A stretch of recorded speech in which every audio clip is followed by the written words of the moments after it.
mau. He mauri whiwhia, he mauri rawea, he mauri whakanohia ki runa ki nā tihi tapu o mauna pōhatu. Hei whakaohoho ake i taku moe e kō e ara e. I te tīmatana mai ko i o matua kore heke tōku mana i te rani. O hou ana tōku mana motu hake ki runa ki roto reua he kura waka he kura tanata te kura huna tāne ko te uruwera te whatu kura. Ko mauna pōhatu te whatu mauna. Te hua mai ki a te puna o te mina o papatua anuku ko te wai te toto te whenua ko te whenua te toto te tanata. Tōku wai hana ki reira i te honona o hine pū ko hurani me te mauna ki o nini. Ko rua tāhuna te kōhana kāputa ko pōtike tike kāputa ko nā pōtiki.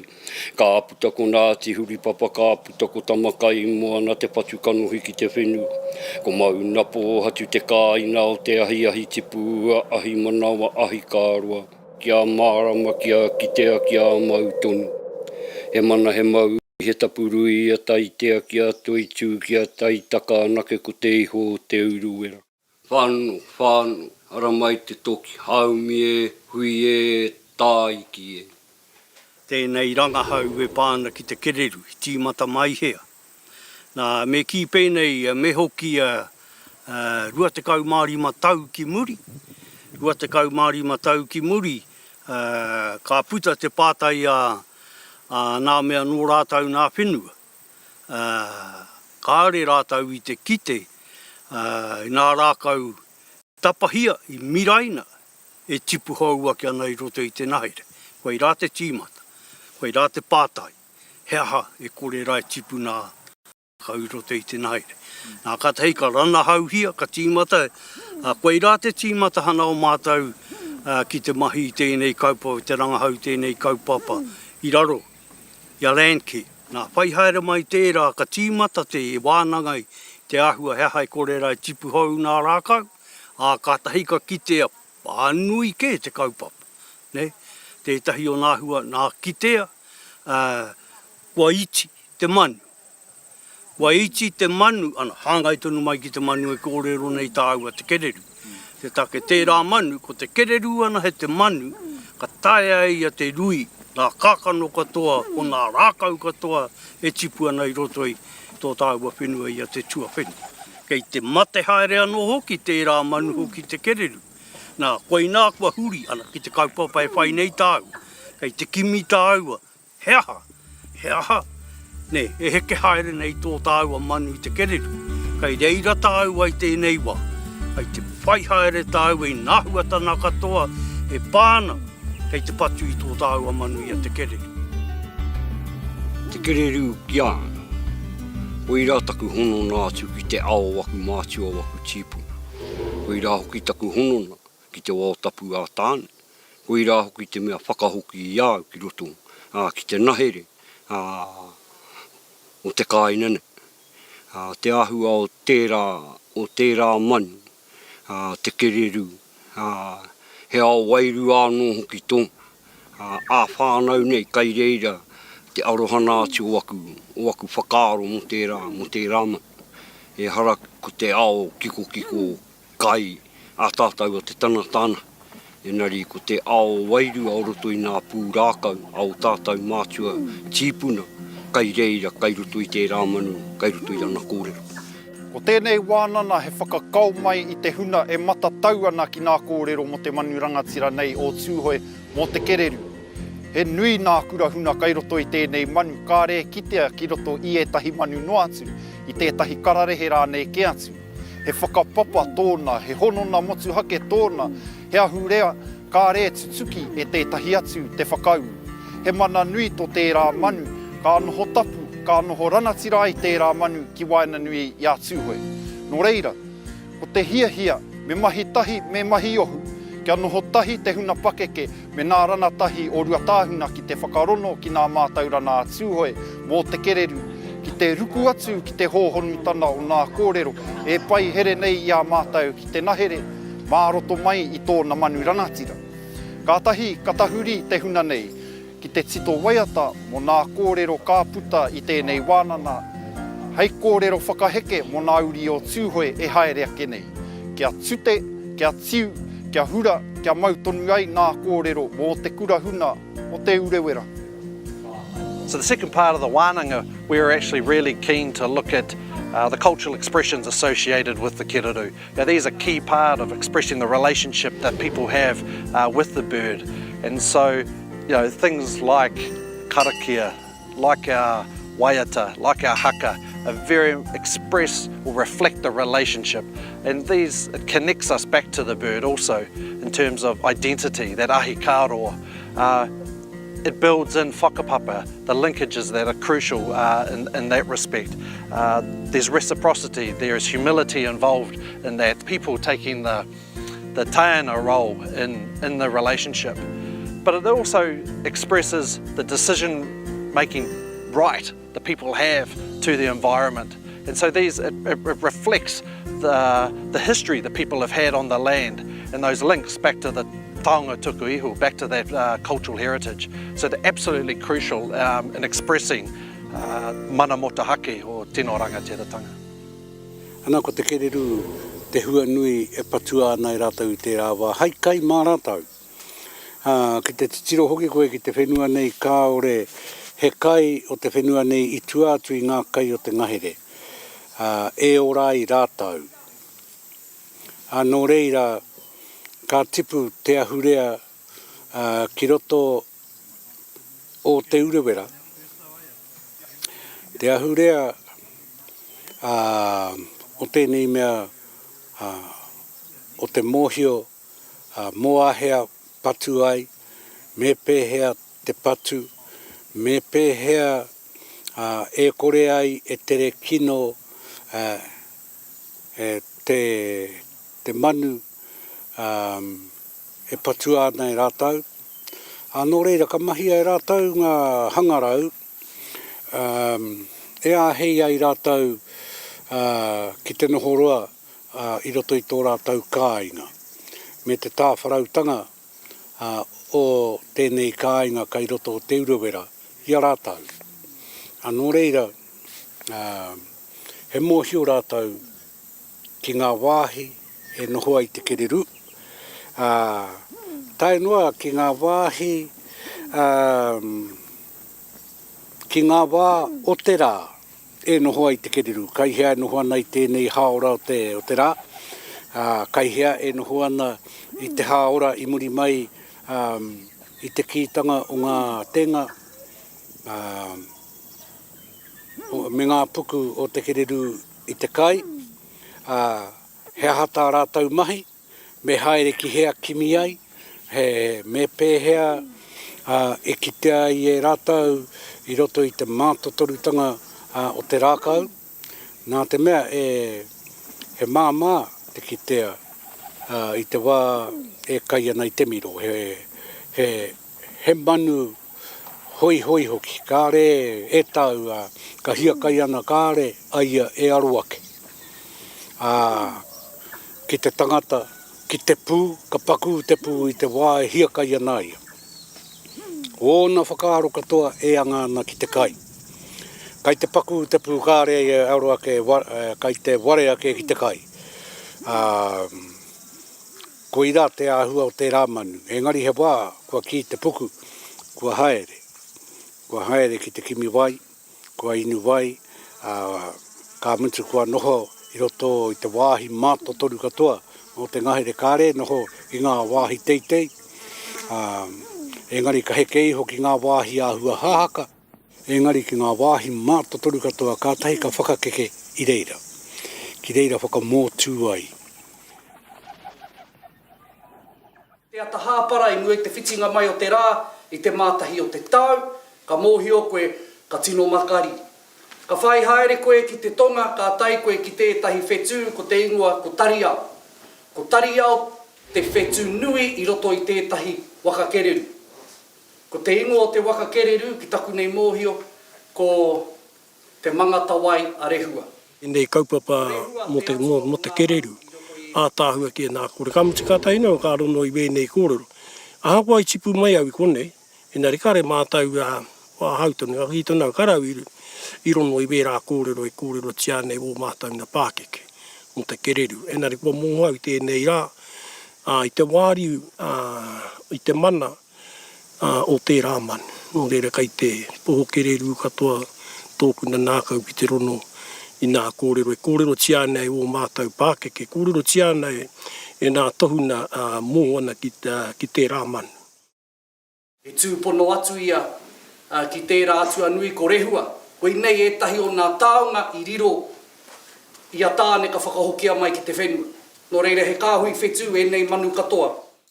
Ka uri atu i rau wirira, a ka tau mai te kereru ki mua iai. A ka tahi a ka ārahi nei te manura, kia tai rānu atu ia ki te kapa. I Fraser Town, ka apaka te manu. Arai, mō hoi, nā te puiara te mea rei i tongu.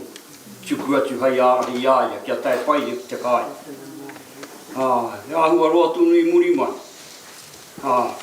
Ana i roto i wanahara mai ki te ngākaraki e ngā puta. A ka pātai ki taku māma. Hea te tikana o tērā mea. Nā wai tērā manu i tuku mai hei ārahi ai ki te kai. O te wakaitua taku māma. Nā te atua, hei tana tau ki koe nā te atua. Nā te atua i tuku atu ana hei ārahi a koe kia tai. Kia tai pai koe ki te kai. Engari runa i te āhua o kōrero i te pōra kai te āmeni tērā āhu. E hoi rua tō te mai.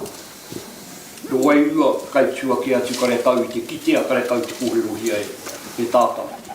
Kai te whakapono au he Māori tō wenei tāma. Nā te mea pēnā tātau ki te titiro ki te kereru, te Māori o te kereru, ko te mana o te kereru. Tau ka heke haere tunu tērā Māori ki te kai whatu o te korowai. And tētahi mea ai kōrero māku, Wēnei korowai nā te wahine, nā te kuia ko tahi tonu i whatu. Nā ko te mea nui ki ahau. Hakoa te apāhua wēnei korowai. Pērā no te whatu. Kei te ki te kōrua i te whakaahua nā, koe nā taku kuia a Nāhiraka, ko hera Nāhiraka waiawai, ne? Koe nā te kuia i whānai au. 1953. Me ki koe nā te tau i whatua tēnā whakakahu. Kia au ai, ka rongo tonu te tangata i te rereke o tana aria. Ka rongo tonu e pupu ake ana tētahi momo wairua i roto iaia. Nā te mena. Nō reira, ahakoa wētahi atu tāngata pēa kai te whakapeha ki tērā, kua kite au i te mana, i te Māori o tērā momo mea i runga ia. Nō reira, koe rāu e kira he Māori tō tēnei mea te. Ka tīmata mai i te manu, ka heke ki te kaiwhatu. Ko nā mātaura nā hau kua mau i ahau i tēnei ata, e pāna ki nā kōrero o te maramataka Māori, ara matariki, nā whetū e toru, a matatoki, a ngā whata me tautoru. I nā mutu ana te wānana nei, ka hoki atu au ki te kaina, ki te tuhi paki waitara, e pāna ki te keruru, hei pāngai atu ki taku kōtiro.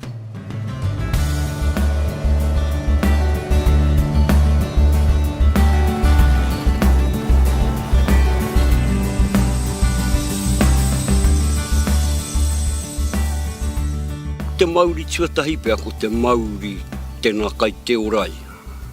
Tēnā kai te ora tana ao, roto i te nahere, roto i te wātapu, tuatahi, tuarua, ko i āno hoki te kai tohu, i te orana, o te wātapu nui a tāng. Nā te mea ko ia te kai nā hua, o nā rākau, ko i āno hoki te kai whakatō ki roto ki te nahere, te āhua o nā kākano, o nā rākau e kai nāna e ia i roto i te wātapu nui a tāng. Kua mutu ki nātu tērā hono e nā whakatipurana o tēnei au inaian. Enari, ki āhau, ko te mea nui pia i ruto i te hono ki tērā mea, ko te mate nui ki te manaaki, ki te tiaki, i nā waihohana mai āku i mā ākurum. Pēnei te kāpatu te manu, ka huhuti nā huruhuru, ka tāpuke. Tētahi o ngā tua, i tūtaki ai. Kātahi rāwa ka kōrero ki rā. Ka roa rāwa e kōrero ana, kātahi a tāne ka ki. Me kai rā tā, whakatika atu te atuara. Ka rehua, ka ki ai, me kai tāu. Kātahi ka rui tanau poko.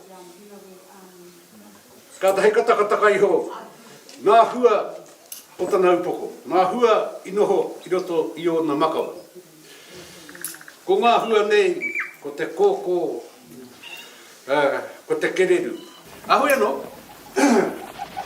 ka taka iho ngā mea, ka kai rāua i a rāua kai. Te pai o a rāua kai. Anei, a tātou e kōrero anei te pūra. I kōrero ai tātou ko tēnei mea ko te kereru. He wai rua tōna. E harei te mea he kai hangano. E harei te mea hei ka haere koe ki hack and save. Ka tai koe ka hoko mai te hei ka kai koe te hei ka au he tikanga o. He kaua tōna.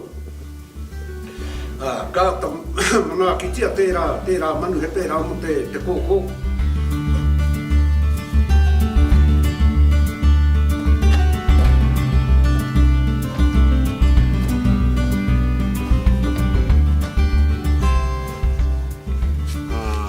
Kōrero hia e tō mātau pake ke e paetau ki te āhua tonu o te patu o te mani.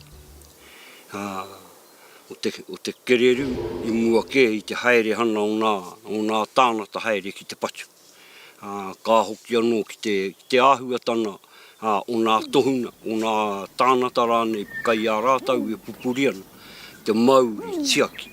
Whakahaere rānei o roto i te wātapa, o roto i te nahere, ka hoki anō ki a rātau mā rātau.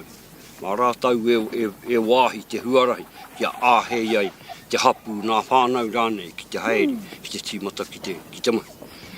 Ki te mahi i te kereru. E mau te tanata ka haere, ka tonua he tanata ki te haere, kia mau i āia ko tahi te mahi. Ka whakahoki mai te manura. Ka karakia hia e nā pākeke. Tērā mani. I reira kua puaki, te āhua tana o te wātea o te patu i te mani. I roto i etahi o ana kōrero e kia naia, ka tanohia mai he huru ko tahi i te manura. Ka tahi ka karakia hia. Ka mutu te karakia kua tahuna te huruhurura. Kua tahuna he ahi, ka tahuna atu ki roto, ka karakia hia. Kia noa ai te āhua tana o te haere o nā tānata haere ki te patu i te mani. Taku mō o te mauri. Kau te kore mea he mauri ki reita.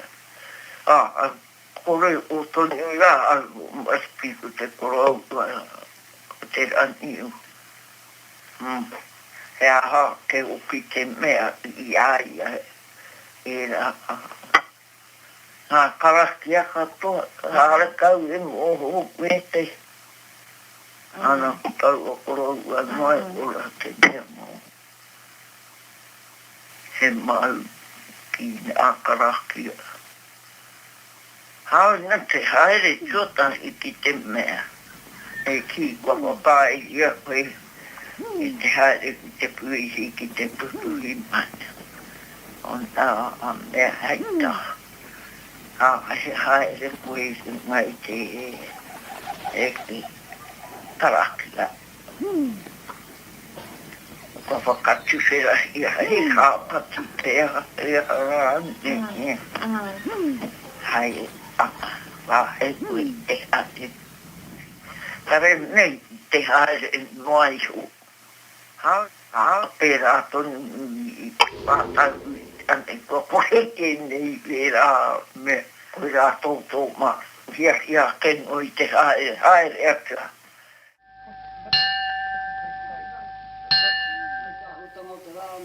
I ko wera kareka matai ia ka karaki a te mea uke karaki a tonu ui me ena kua whakaru tau nā kaku a kua mohoa hai te haere ki te pui. Nā koe rā we a tū. Ai mea he pēra rā no I mua ana. Kua pai koe I te haere everyday pēra. Tēnei whakāhua iria ke nei ko tūtakana hau I kōrero hi ai I runa o te kakari. Nā tāngata pupuri I nā Māori o mauna pōhatu nei ko ia tētai. I te wai ai ka takai o kia paetau. Tunua te manura kua Māo ka whakatakotohia ki runa ki te tēpū kai. Tēpū hākari rānei. Enari he āhuatanga anō o tērā whakatakoto ki runa I te tēpū. Nā ko te kōrero a te korauara e whēnei ana. Ka whakanohohia te manu ki waena o te tēpū. Enari ka whakaarohia te manu. Ko te tohuna kaiko nei e nohana ko te manu kaiko nei. Kai te aro whērake atu te manu. Nā ko te kōrero a te koraura e mea na koe I rā te āhuatana ki te taha wairu. Ka karaki a kā mutu kua huria mai te manura. Kua huria mai ki aro mai ki te tanata ki te tohuna e karaki ara I te manura. Kua mutu te karaki ara. Kua whātia te manura. Kua kaina. Kua wātea. Kua haere nā mea patu.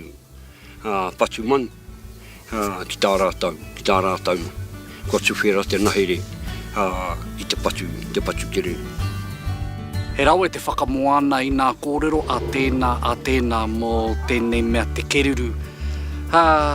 Koe nei te hunga a te reanga whakamutunga I ki te ākanohi I pā te ringa ki tēnei mahi, ko te mahi kereru.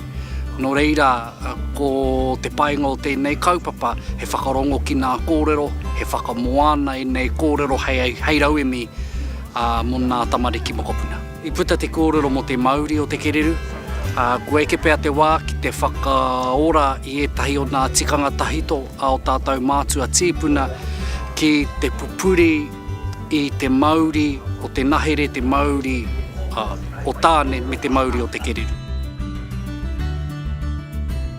I rā tā tātou mahi tēnei rā, he whakao mai a tātou kōrero, kia rono mai ai te huna kaitito I a tātou waiata. Tauri mai rā ki ngauri o tā whaki o te rangi E noho nei I raro ake I te maru o tarapona mue. Maunga tuturu o ngāti tāwhaki Koe nei ki au tēnei mea te tito ai a tā hai whakanga hau.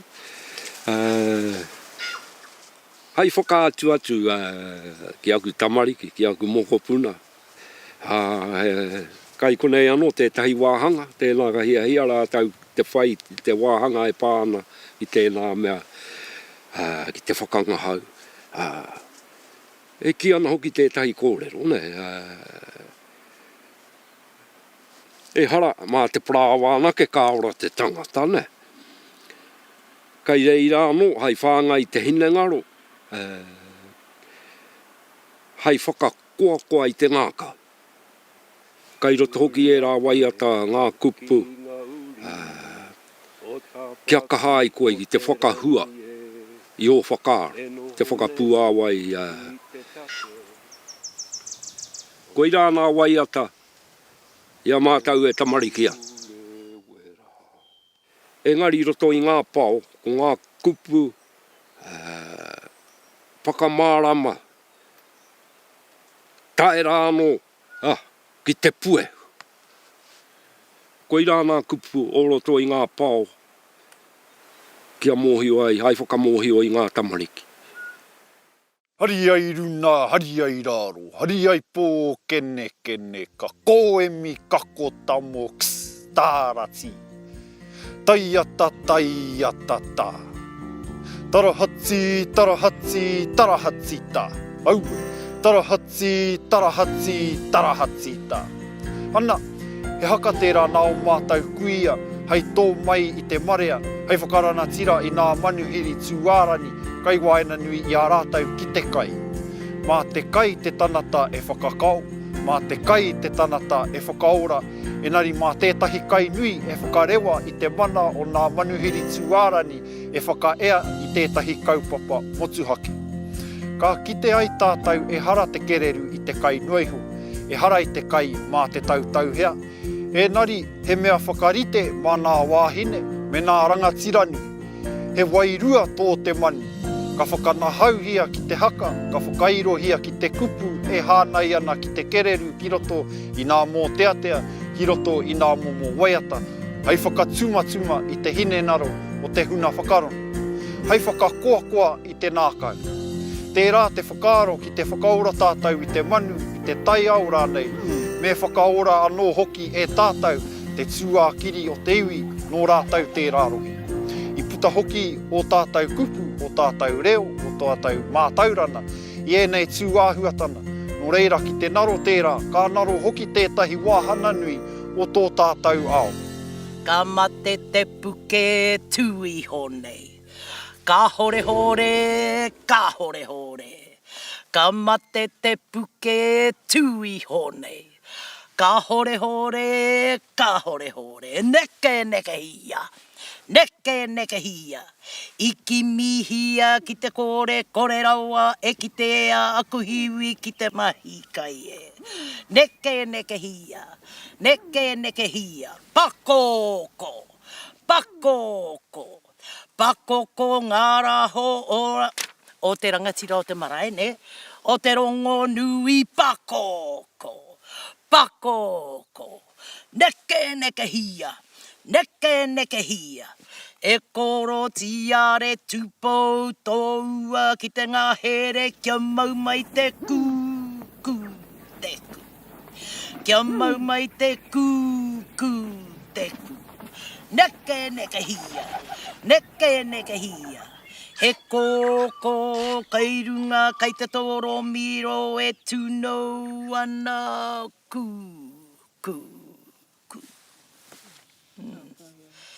Ana, kare ia tāhua kai te noho ke hoki atu.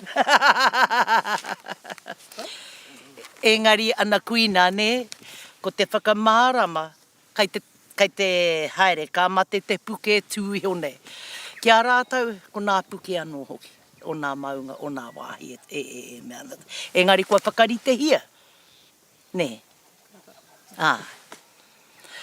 Ki te taonga, te wahine, ne? Kua pēnei, ki te kore he kai, kua hore, ne? Kua kore hea, i te mate o te hia kai. Engari, ki tāna kai anu. Koe ina, ana kua pērā anō hoki te taha ki te tāne, kua pakoko. Hea hai, he hia kai, ne? Ka titiro tātou i nāina mo te kereru. Kua pēnei haere noai hui nāene. Kua kore he kai kua kore rā e pai ko tātou tunu ko te tangata. E pēnei nei te ngahere, ne? Kua tapahia, kua ahahia, kua whakatipuhia he rā kauno atu, e rā mea. Kua kore e rātau e ora, kua tauke mai ki konei. Ki te kai nā kai paranu. Kua tika tā te hea rā, o wōkorau ai rotora, pāpā rāne. Kua haere ki me ke tāna raki hea noe, kua pērai nāi ane. Kāre he take o te waiho e nei kōrero kia moe noa. Me heri ki te kura tonu o tēnei kaine ki roto o hui arai. Nā te mea ko rātau nā rana tiro wā pōpō ko rātau nā kai kawe i te āhuatana o nā kōrero. Mō nā uri whakaheke mō nā tau kai te haramai. Ko tētahi taona i riro mai iau, wai tamariki ana hau a tainua ki tēnei rā. ko te rākau. Anō reira, ko au tētaho nā kaiko kirikiri te kura mau rākau o roto i ānā e tūhoi. Hihi ana au te whakatō mai, i nei whakauru mai, i nei kōrero, tēnei wānana ki roto i a mātou na wānana. Ana i roto nā e ki ana i tu ākahare koe ki te mahi manu. Kaua e hāparani, me whakakeke, whai whakaro nui ki te nahere, e rā tohu katoa, kai roto katoa i te kurapara wakawai. Ko nā mea pai kia hau, ko te noho nātahi i te taha o nā kaumātua o te whārua nei, ai koera te mea nui mōku ake. He wahine hana piki te ahau, he wahine mahi toi, no reira ka huri nā kōrero hei piki te mo nā me ki mo nā uri whakaheke, mo taku mokopuna, mo taku whānau. Hoi anō tēnei waiata, ai kōrero ana mo tēnei manu ranatira, te manu nei te kereru. Nā piu ai tūhua tēnei waiata ai tuhi, nāna anō ai hana te rani mo tēnei waiata. I kōrero ana tēnei waiata mo tēnei manu ranatira te kereru, e kia nei te manu kai te miro, nōna te nahere. Te manu kai te mātaurana, ko tāua te rā te tanata, me ki rā nōna te ao.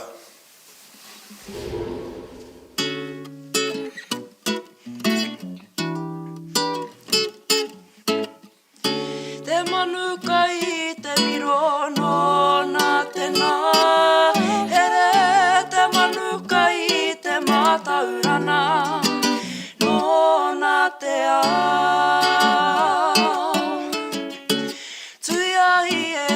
Kakano, mai rani a te ae, e kore e naro. Tui ai e te korihi, i te atapo. Marana mai rā, o horere. Te manu kai te miro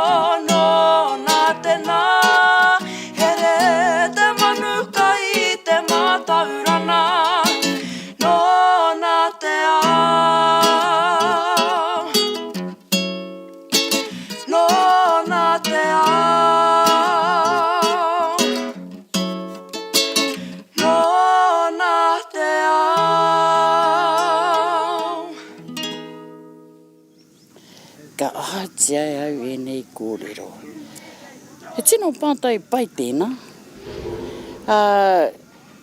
Ki aku whakaaro, ko te tino pūtake ake o okuna whakaaro mō tēnei kaupapa, ki te tuku i ngā māramatanga, i ngā mātauranga, ki ngā whakatipuranga, i ngā tamariki, ki ngā mokopuna, e heke mai nei.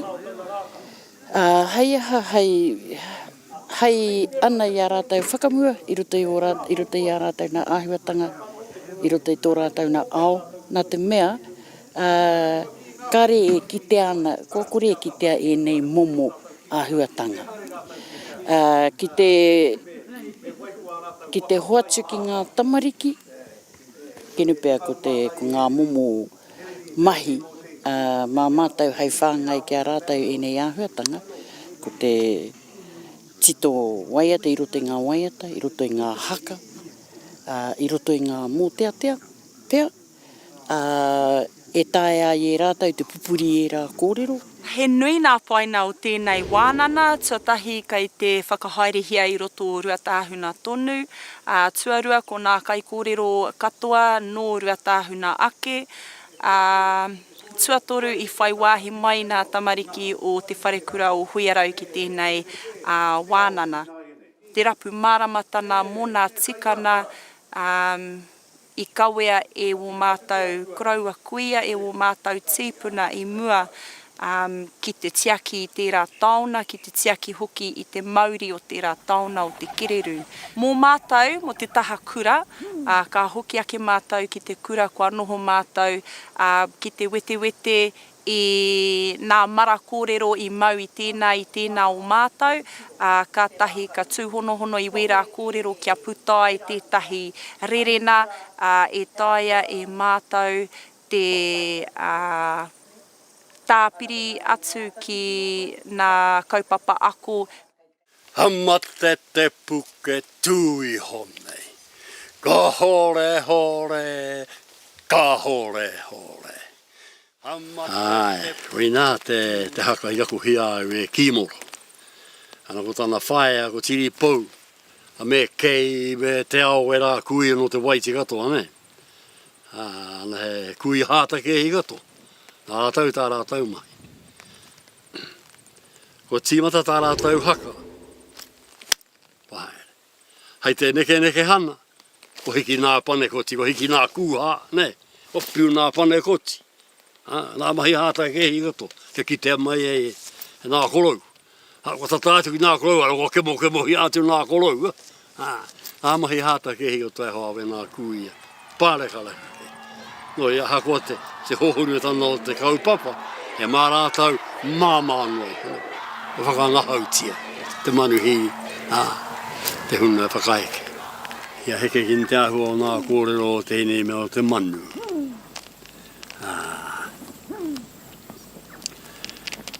Tērā wahe mahi tohunga tērā mahi. I mua atu kai, ko kōrero hia, ko tuhia nā kōrero i tāima, i nā waka kereru e whakairi i hānei nei nā rākau, tērā wā. Rea wahai atau, ki tēnei wā, te paki tua no, te kai whakaneke i e rā kaupapa. Kua tai ki te wā, kua tonua, nā mea tamariki iho ki haere ki ziroi nā tolomiro, nā hui nā uru tolomiro, ne? Ko hoki mai kua kōrero ai, kua hua, kua pai te matomato o te tolomiro kai tēnā rohe, kai tēnā rohe. Haruru ana, o pua he au, he hau ki tēnei mea wiri e, aru ki koe kite. Wai e heo ko tino tatamai, ne? Ko ti tiro atu, e hoko pēni te mea nei, he paki tara, te whare, e haere ana, ne? Kua hua, tui nā rākau, hua mārake rake hoki te tehi wā. E hoe hara tēnei, haruru ana. Kua hua mataku ke hua tonu, ne? Ama, ai te hurina mai, mātonu, ne? Kua tau mai nei nā pēnei, kua pēnei, te pae nei, nā peka o nā rākau. Ki ana i te manu, ne? Kua tau pena, nā pae, mai nei te manu. Titi atu kua e hoa, ana, kua taki timu, kua timu. E hoa, e aka hua mataku. Kua tū nā huru, nā makawe o te kaki me te tuara, ne?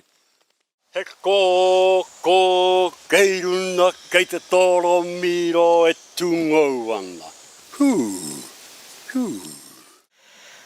E ki te au ko rātau tonu atu, ko nā wāhine kai muri ki nā tāne. Kui rā tōku nā kita. He kaha ke te hi koe ke atu rātau mai i raro, i waho. Ki roto i te wharenui, reira ke hoki e hora ana nā tēta.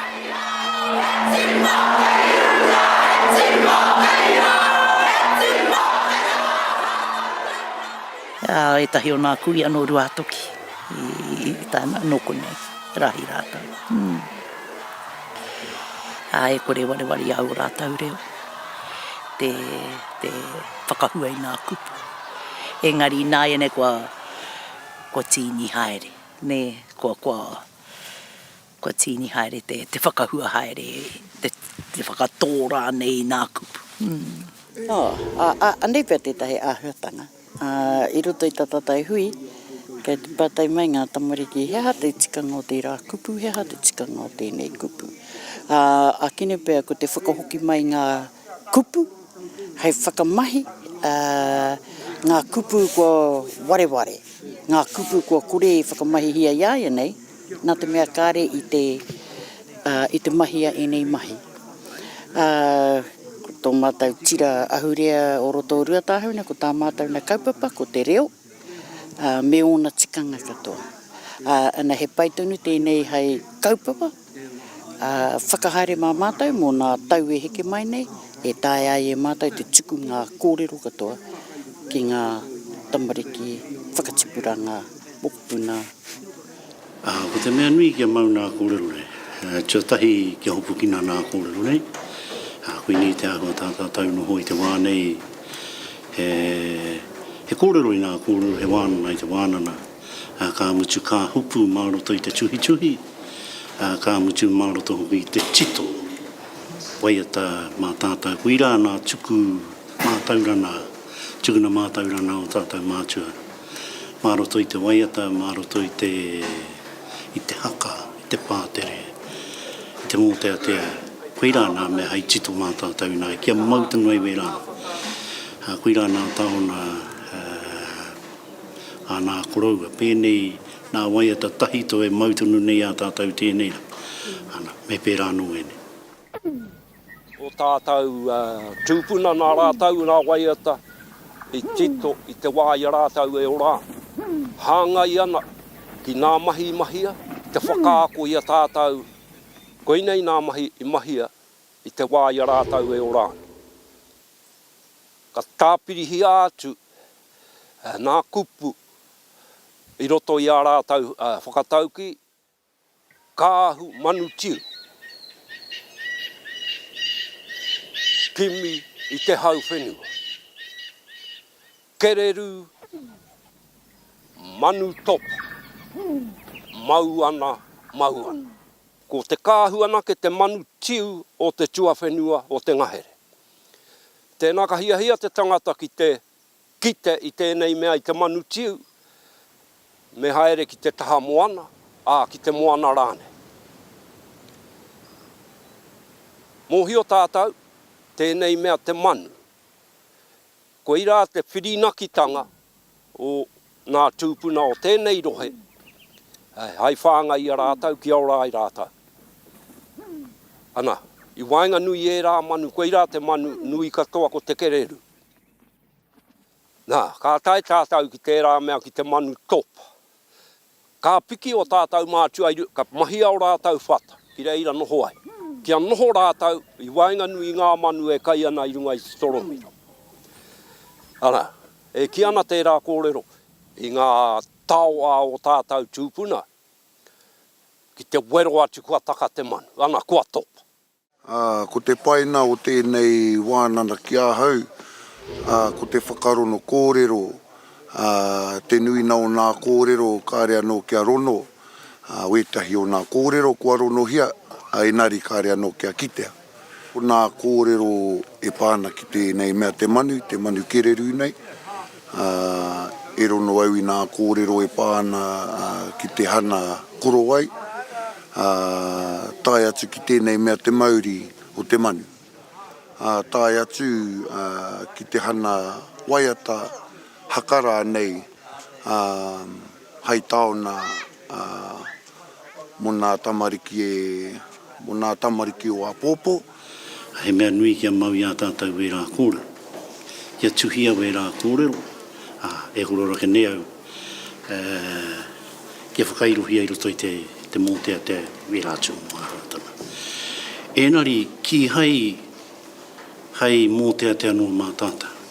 Ki hei whakairi i roto i nā pukapuka, nā whare pukapuka, ue rā mea noia. Enari kia tihi nātu te ahuatana o te whakaora ke anu, i nā koro hiaka nei, te mākiri i te manu, ue rā tū mō ahuatana katoa. Hei te mōhio tāi, ko tā te ture, ure tāi. E ki ana te ture, kua muti te wāhi, a ki e nā tū mō ahuatana. Aha koa mō nā kaupapa tapu a tāima a te iwi ka rei whakaihia tērā. E tahi wā ka kite koe kite au i tēnei whetū e pi oi ana.